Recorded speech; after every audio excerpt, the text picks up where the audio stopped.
So Bob, tell your name and your graduation and some. Robert Sullivan, 65,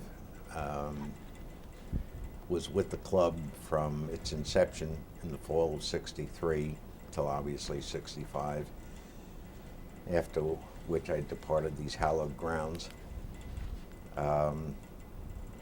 It started out, I came to it because of Corbett and McDermott. I was living off campus with McDermott, and they came up to the room one time and said, "Hey, there's something going on down there," because I was involved with baseball at the time, fall baseball. Mm-hmm. And I had never heard of rugby. But I'd been involved with sports and everything. I mean, not to the extent it was. And they said they're putting together this club. Pete Fallon and Doug Iasi, and both of them are in my class, so it's like... And this is what month or what season? This was, I guess, September of 63. Right. All right. And so the club had not there was had nothing. any activity? There was nothing, not to my knowledge, but I mean, there was nothing really there that anybody had any notion of that this was going on, although a piece of an article that came out, I don't know if Pete sent it or somebody else sent it, that it was in the works somewhere, had been talked about. Yeah, I have that article. It showed that there was an announcement in the February Stag newspaper of an organizational meeting. Anyone for Rugby was the name Yeah, of it. well, so maybe they got things just sort of starting to get organized. Well, that flew by me. Yeah. But then again, if that was in February, it must have been in 62. The 63. Oh, I'm sorry. Okay, you're right. Yeah, okay. Because you're talking. Yeah, but so play. I didn't see it, honestly. Yeah. I didn't see it. So when that was sent over the web, to everybody there, I was like, I didn't even know that that was going on. But they had said, there are tryouts and everything down at the erstwhile pitch that is now called, or was called, Corbett Field. Right. And now we're in September, so. We're in September now, and then beginning of school. Everybody got together, and it really, how it came about is Doug and Pete were really the formative figures putting it together and everything. And the guy to whom I give an immense amount of credit is Doc Kenyon, John Kenyon. He was a clinical psych professor here, and the guy was just one of a kind. To me, to everybody there at the beginning, he was somewhat of an icon. Brilliant guy, Scottish guy, brilliant guy, quirky, droll sense of humor. You could have cast him in the crazy professor type of thing. His looks, he had this hair kind of gets away from you and everything. But he basically was the mentor who taught us the game, taught us the rules, the codes of conduct, which were really preeminent. I mean, we were very well aware of your comportment on the field and off the field and everything. And at the beginning, I don't want to go unless you want, the list of the guys that were there and everything else. The background, as far as I know you had posed a question as to the athletic background of some of the people and everything. Doug was a football player. He was an all-star in Connecticut high school. As far as the other guys, my background was like in baseball in high school, things like that. The other guys, McDermott was in track. Dick Kappenberg, track and field, and outside of that, I really can't say as far as the athletic talent goes. But they were very talented guys. Bob Batch, John Sullivan, Al Sullivan, really. So how did you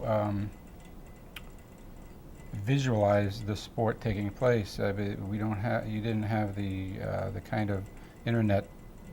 No, we didn't. which I said before off camera, it really didn't visualize it. It was like, hey, this is neat. Let's. It's almost like an extension of let's have fun and games without any, where's this thing going? Other than the resolve, we wanted to see it go somewhere, to become established. To what degree, I don't think anybody had the foggiest notion. But it was really getting out, and it was something, I think the thing that made it different, at least in terms of the character of the guys, was that this was new, and it was kind of like an adventure, and we wanted to do something with it. Again, as I just said, where we really didn't pay much thought to it, because it was kind of like a one, take every day as it comes, because this was like the first time the university had seen anything like it. Yeah. Come on here. But there had to be some attraction to a certain kind of athlete because of the nature of the sport. I mean, this was not just like baseball or tennis or something like that. There was some risk involved. I think guys wanted to. It's like, let's go out there, find some way to get the pent up energy and hormones out, and just start kicking butt. And get out there and I guess some of the attraction, although I think from my side of it, I didn't know about these after hour events that were, were pretty much integral. Part of it, yeah. But slightly. But I think the biggest thing, again, was the attraction was the physicalness aspect of the sport, as I said, kicking butt, and the newness. And I think there was that kind of entrepreneurial, for want of a better term, of something new. Where can we go with this type of thing? And I think when the schedules came out that we could play folks like Harvard, MIT, Columbia Old Blues, along there, it added a certain appeal to it. Right. Because back then in '63, Fairfield was a young kid by comparison. True. Yeah, that's right. We forget that. It was 42, I believe, that it was founded and everything. So this was all very new, the whole scheme of it and everything. Well, that's exciting. So you probably didn't think much about, will it still be going strong in 50 years? But 50 years later, we can say that the club has had a huge positive impact on the lives of hundreds of young men and now women. The women, who've had the good fortune to call themselves Red Ruggers. So here we are today. How does that make you feel as one of the people who helped launch this ship? Quite surprising. I mean, very proud to read about it, to hear about it, and being in that echelon. I mean, it's quite a satisfying feeling. It kind of gives you the little giddies at this tender age, and but a sense of pride. Doug would have been very, very proud. I'd been around, and no one knows where Doc is. I think he would have been amazingly proud of how this has come about and everything. Back to a few of the individuals who are legends in our rugby history. Doug Iasi is, probably stands out among just about anybody. What made him special, and then if you would extend that to talk about his legacy, what would you say to that? Doug was a very tenacious guy. Again, in terms of the sport itself, a very, very capable guy. He wasn't big by any stretch. He was maybe 5'7", at tops. Solid, built like a rock and everything. Very quick, extremely quick, tough to bring down. But he had on the field, he had a very tenacious approach to the game. And he just wanted to win. And that was the biggest thing. And I think he engendered that to everybody that got out there. I mean, we could get out there and start, mucking around and everything. And then, Doug was pretty much, come on, we're out here to, for serious stuff while we're on the pitch, to win. Right. And that caught on. Yeah. And I think once we got out there and saw, all right, we can have fun and games and everything, but if we're going out there to represent the university, it was really more, Chris, it was more, we're out here for us, the ruggers. We didn't refer to ourselves as that at the time, but we're out here for us to prove something. So when we're playing one of the established teams, like a Columbia Old Blues or New York or Harvard or any business school, you know, it's like, no, we're not going to muck this up. And the first season, I think we came away with a 6-1 record, which kind of blew everybody off the map. I mean, that was like instant recognition right away. And he probably had a lot to do with that. Oh, God, yeah. Yeah. So it was a sport that fit his particular skills. It fit him perfectly here. Personality and everything. It was just a match made in heaven. Well, I think it was like he embraced it tremendously because of the fact that it was rugby, you know, cousin to the football, and he was very attuned to that. Mm-hmm. And he embraced it because it was new, and I think that he wasn't going to let it slide away. And he worked well with Pete, and I think, again, I'm going back to he and Doc Kenyon worked extremely well in concert. You know, Doc was the guiding force, and then Pete was like the stoker to keep, Doug, well, Pete too, but Doug really stoked the fire in everybody. And there were enough guys, believe me, there were enough guys that were just like, hey, let's muck around here. I was going to use another expression, but, and Doug was like, no. If you know, it's like, if you're going to take that energy, direct it to something positive that's going to come out positive on the field. So he was like the match that got the fire started in a way. Yeah. And then did you see the club start to establish itself in the university as a growing kind of, you know, popular well, it picked up very club quickly. And sport. It came about very quickly. It was like the university, in terms of the administration, the institutional university, was more or less, we'll let you guys on here to see what you can do, but don't mess it up. And for God's sake, don't embarrass us. You know, so, and once we handle things the way we wanted to handle it, and that means in terms of the camaraderie that was so tremendous. And the winning, it became contagious. And everybody, it was just, again, back then, the university was very small. It was very, very small. You know, still in town, you know, the locals looked at us like, who are these characters? You know, these college kids and that stuff. So everything that we did being that kind of a sport and brand new, we were pretty much had to watch our P's and Q's, how we comported ourselves. But once we started winning, once it became known and then publicized, it was like, yeah, I mean, people just started coming out, looking at the games, even town folk and everything coming out and looking. And then the following season in the spring is when it grew to the B and C teams. Prior to that, which I mentioned in some of my emails, there wasn't any A. It was just, that was it. That was, the first team was it. The one team. Yeah, there wasn't any A, there wasn't any B or anything. Yeah, that was just it. one team, yeah. And then after that, it just became so popular. And other teams came to us. Other teams wanted to play us, sought us out.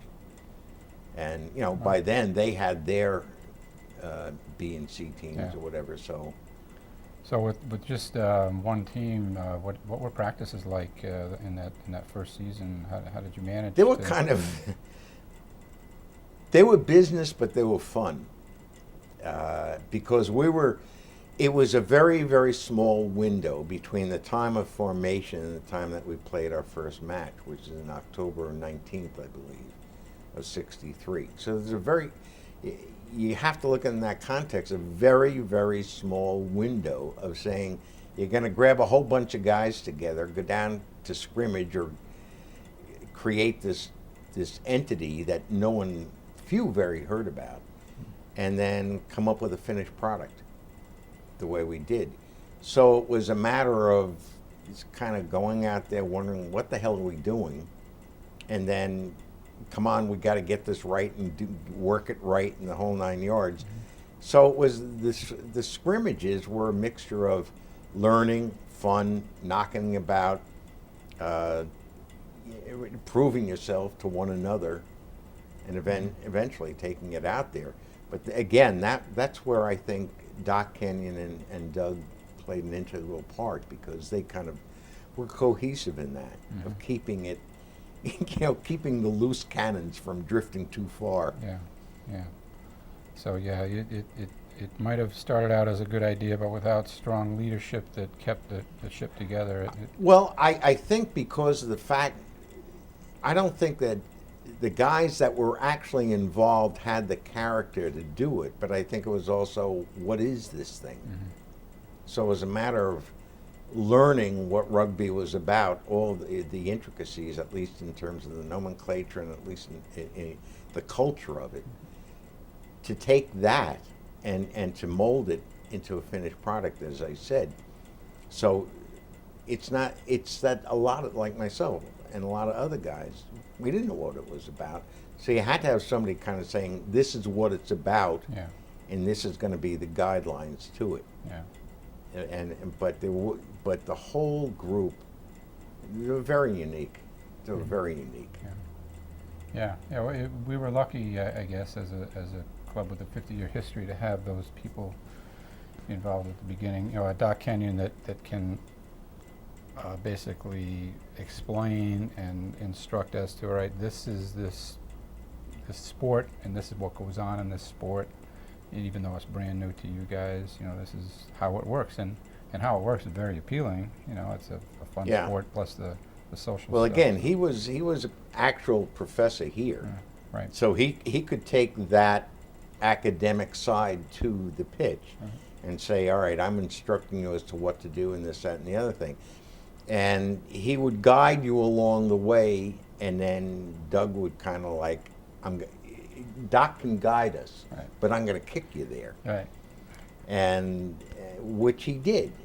And again, it was one of these things that once it started to sink in, it's like it started, a certain pride started to become ingrained in us.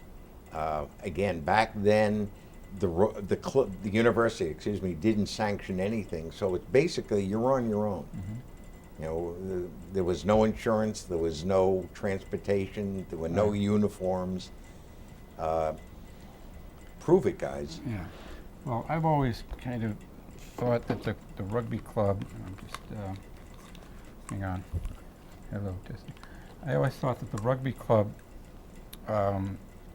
despite its reputation, has always been a crucible in a way for developing leaders and developing a sense of independence, and I thought it was a good real life experience for a lot of the people that were leaders in the club, and even the students who were just all of the members. I mean, it was all us.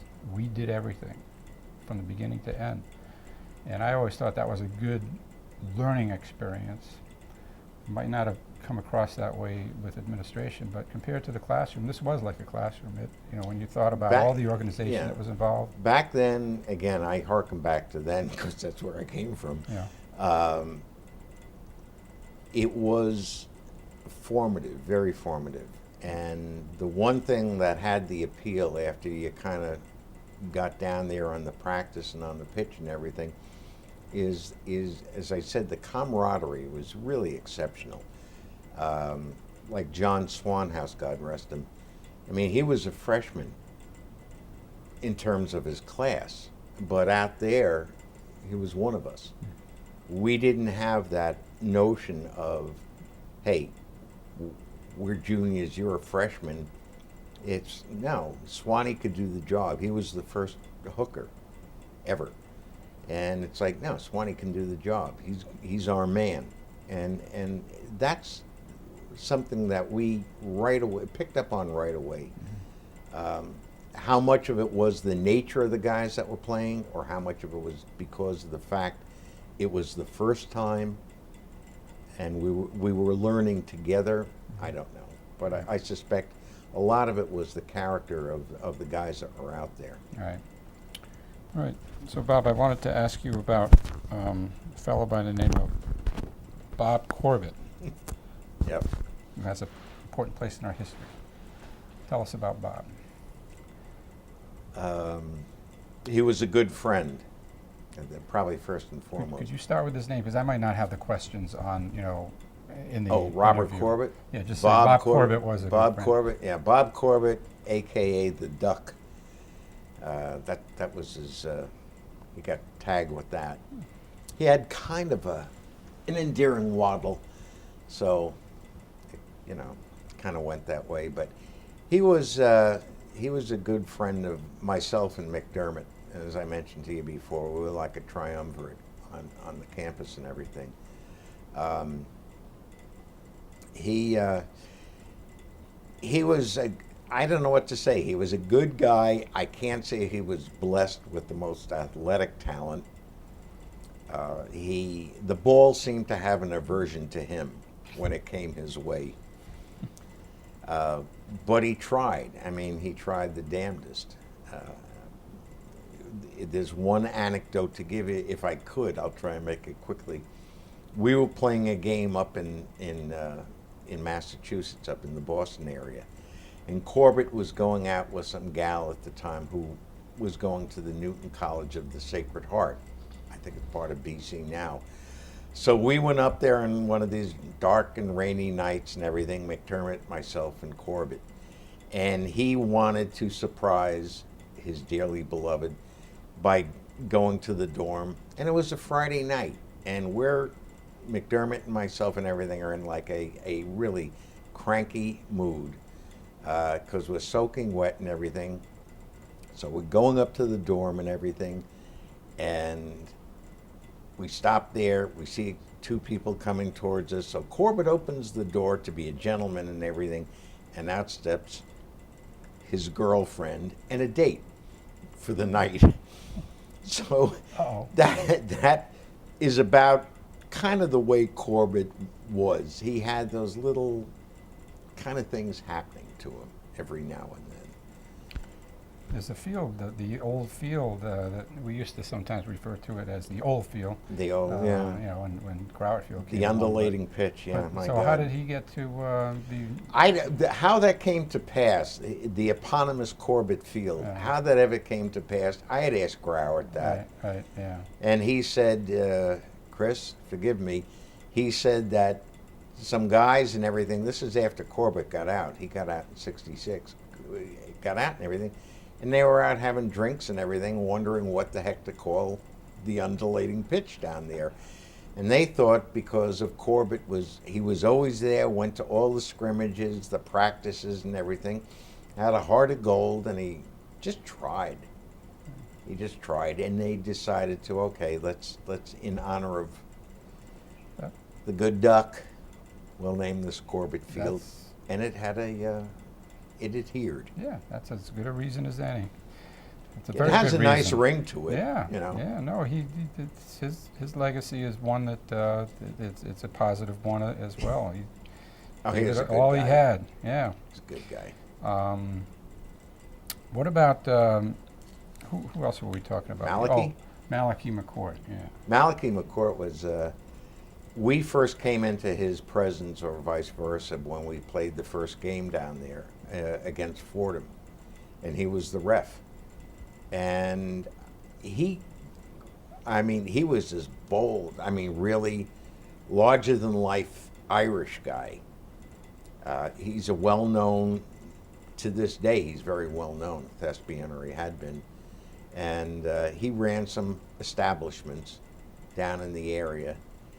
And so afterwards, that's how, after the game, which we beat Fordham, after the game and everything, we went over to his place, Malachy's. And he introduced us to that culture and everything. And as much as we were taking him, for whatever reason, he was taking us because he came to a lot of our matches and everything when they were down in the area, the local area and everything. And he introduced us really. He and Doc introduced us to the culture, the post-game culture, and with the songs and everything. He was quite, and when he and the Doc got together, it was a sight. Because you had the Irish guy and the Scotch guy. You can't ask for anything better than two Celts getting together over a couple of pints. And it was a treat. And, you got to remember, most of the guys are like 19, 20 years old. So you're watching this whole event unfold before you. And it really, wow. But we also had the good presence to don't abuse it. Not for the sake of anything happening at the university, like we're on probation, which we were kind of. But it was just like, this is something that you have to kind of cherish and honor. And I think one of the things that we grew to appreciate among ourselves is a code of ethic and honor. That it's like, hey, no one muck up around here. This is good stuff. Yeah, I'm glad you said that. That is an important side to that whole. Yeah, that was in tradition. That was ingrained. Yeah, and and when you think about how lucky we are to have had Kenyon, see that there's a place in the university among the students for this, and then somebody like Malachy McCourt to be a sort of a teacher, a mentor in the finer traditions is very lucky. Very fortunate. You got, again, this goes back to I think the character of the guys themselves. And they're good guys that once we had this among ourselves, we pretty much policed ourselves as far as behavior goes. Right. And if somebody really kind of started, and there really weren't many times that somebody strayed, so to speak. It was the guys, more or less. It wasn't the Doc or anything. It was the guys that more or less pull them back in. It's like, no, don't do that. Yeah. Don't go that way. Yeah, and then we've had to do that now and then in our 50 years. Yeah. We've gone sort of down, but we've come back up again, and it's usually due to the club and the people in it. So. Well, as I mentioned to you, and I've mentioned it several times, and some of the things I've written were, to me, a code of ethics and a code of honor. That, to me, I felt is imperative to carry on, and I think it was something that was just there at the very beginning. One, in part because it was expected, a la Doc Kenyon and the culture of it all, but also after a while, as I said before, it's what we expected of ourselves as a team, given the circumstances and everything being in the formative years. But I think the guys themselves had that in them. None of them was slouches, intellectually or otherwise. All good guys, really good guys. But anything that I feel should be passed on is definitely that ethic of high standards, honor. Honor is a big part. Mm-hmm. You guys formed the club in an interesting time in our country's history. Do you see any connection between what was going on in the greater world, the mid '60s? The historical events, the unrest, and all of that, and the club. Well, the first year, not the first season, '63, at the actual onset, the beginning of the genesis of the club itself, the last game that was supposed to have been played, the last regular game, was canceled because of Kennedy's assassination. He was assassinated on Friday, 22nd of November of '63. Our game was supposed to have been on a Saturday. It escapes me who the opponent was, but that played into it and everything. And speaking before, we were of Corbett and McDermott and everything. The three of us went down to Kennedy's funeral. Wow. down there, which is a story that would take up a whole nother tape. What went on down there? Yeah, yeah. But in the context of the '60s, I mean, that was at the beginning of the '60s. I mean, all the other stuff, Vietnam, the protests, and that, you know, that was down the pike. Yeah. Really didn't feel that. I mean, you know, we were in our own rarefied air at that time. We're trying to get to it at that point. Right. Okay. You mentioned a young man named Rick Fuller, Right. and one of the guys on the original year. Yeah, he was. Okay. Rick was a good guy. He was the only black fellow on the team, probably one of the few at the time in the university. As I mentioned to you, I would categorize him, physically speaking, as a black Doug Iasi. His same stature, same skills. I think was the sweetest guy going. Anybody who met him on the team just embraced Rick. No one cared about his color. Didn't mean a hoot to anybody. And any time something may have come up that we even got the inkling that it did if we were playing an opponent, we were basically out of there. It's like, no, he's one of us. You treat him as you would us, and you know, if not, we're gone. You can keep your beer to yourself, type of thing. Didn't happen frequently, but once in a while. Mm-hmm. Once in a while. But he was great, God rest him, and he passed away a few years ago. Yeah. Oh, that's interesting. Let's try to get All right. clarity on For once. on what we might be able to categorize as the founding group. Right. I had mentioned, and again, this is just my opinion, I had mentioned that the founders, I would consider that group of ruggers in the fall of 1963 that were actually there, that participated. Some of the other guys are talking about the founders, and then you have the original team, and because there were 2 seasons, what carried over into the spring of '64, then you got the B and C teams. A number of those guys were guys that scrimmaged during the fall of '63. So I would say respectfully that the founders were in the fall of '63. The original team was a composite of them and those in the spring of '64. Okay. So we would point to the group that was on the field in the fall of '63. I would say, Even though there was the call went out in the spring of '63, before the fall, the spring of '63, Yeah. for people interested in the club, it didn't really get off the ground. No, not in until terms the of fall. activity until the fall of '63. Until the fall. Okay. as I said, That makes sense. I beg ignorance to what did happen in the spring of '63. Yeah. There were, as you mentioned, there was an article that was Yeah. written or in the paper, Yeah. and I think it was Kenyon and Siasti, maybe Luch and Fallon that were discussing this. Yeah. And then it came into fruition on the field in the fall of '63. That's good. Okay. Well, I'm glad it did, because otherwise we would be planning for the 49th. Right. And we'd still be wondering who's the original team, and Yeah. we'd have different guys on the original Right, team. the 64, we'd have to go and, Okay. How did you get your nickname Gimp? Is that The a Gimp? rugby story? That's a rugby story. It was in the fall. It was in the fall of '64, up in Harvard, and I think it was maybe the second game of the season. I don't know. Mm-hmm. And for whatever reason, I was kicking a ball. I'll beg my age on this one, defer to my age that I'm not fully cognizant of exactly what went on the field at the time. But for whatever reason, I guess I was kicking a ball.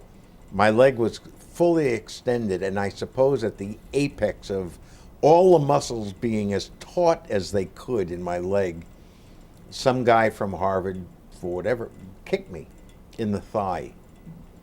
And, I just went down. And I didn't think, much of it. It's like, oh, I got a bruise or whatever it is, and I got up and played and played and played, and then just went down again.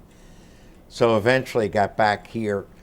Going back to that time, you really didn't have the kind of medical technology and ever available. No MRIs or anything like that. We didn't have any because we weren't a recognized team, athletic entity, so to speak. We didn't have any doctors. We didn't have any insurance. So I was gimping around all over the place. And I went, so finally, somebody said, I had permission to go to the basketball team doctor.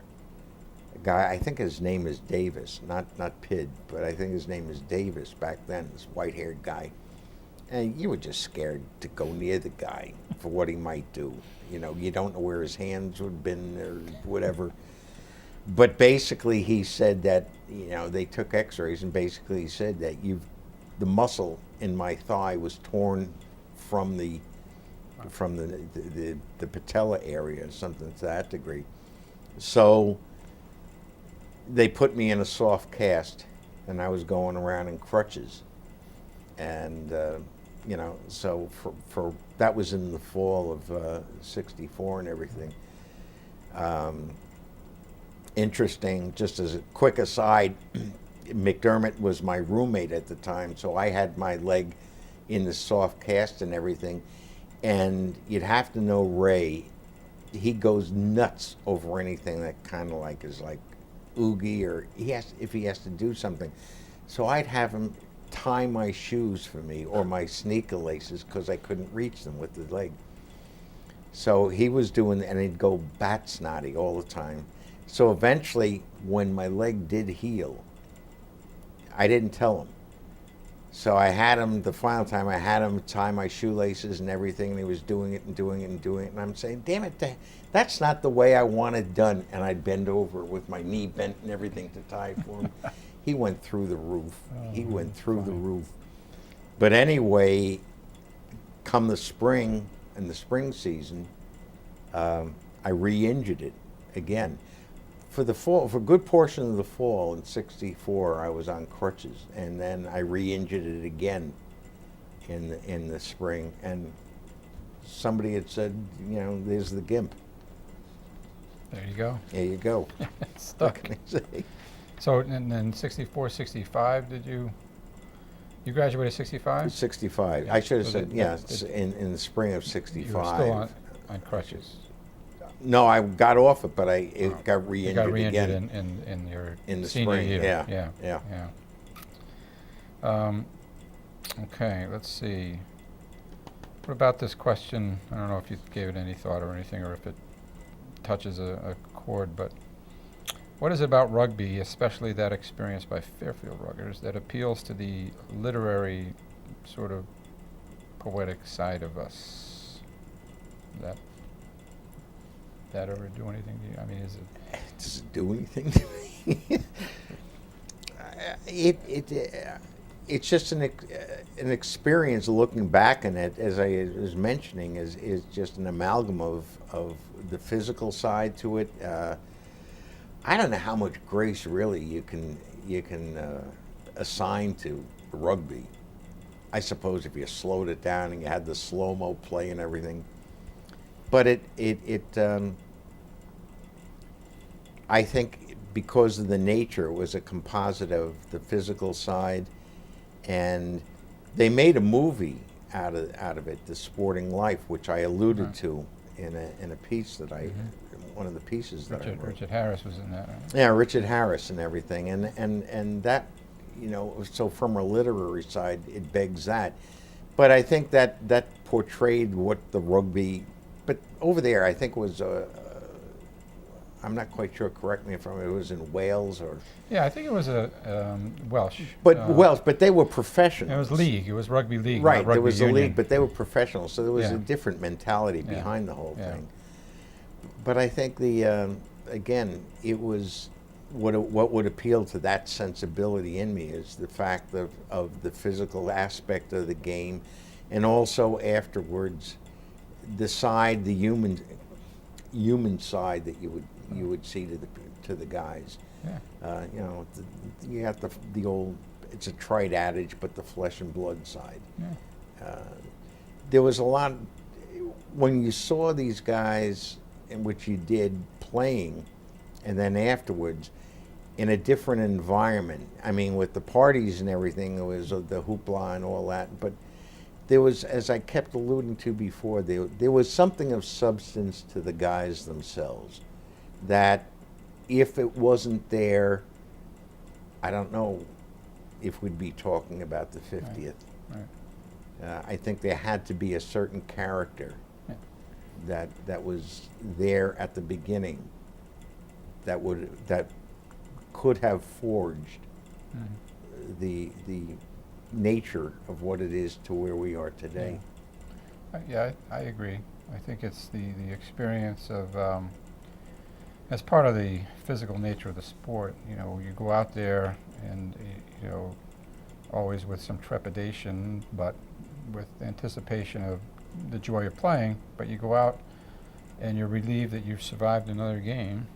And so, you know, it's natural to want to celebrate that with everybody, not just your own teammates, but the guys that you just, I would never want to use the, you know, an analogy of war or soldier or anything like that. It doesn't touch any kind of thing like that. But I think there is that kind of, you know, we went through this kind of rough and tough experience and came out on the other end okay, and that kind of helps to. Well, back then,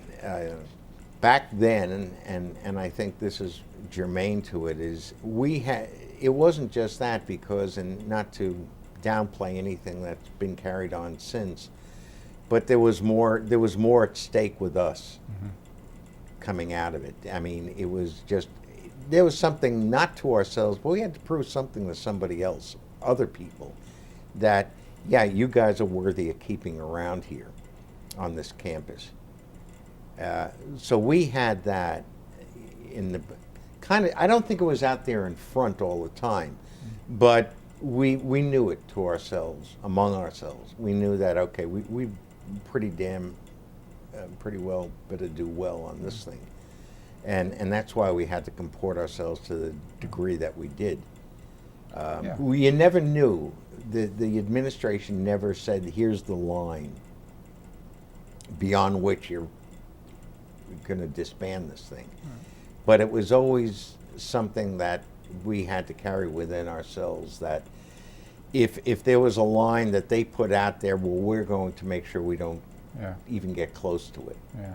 But at the same time, keep to the nature of the game and the culture. Yeah, I like hearing that characterization of it.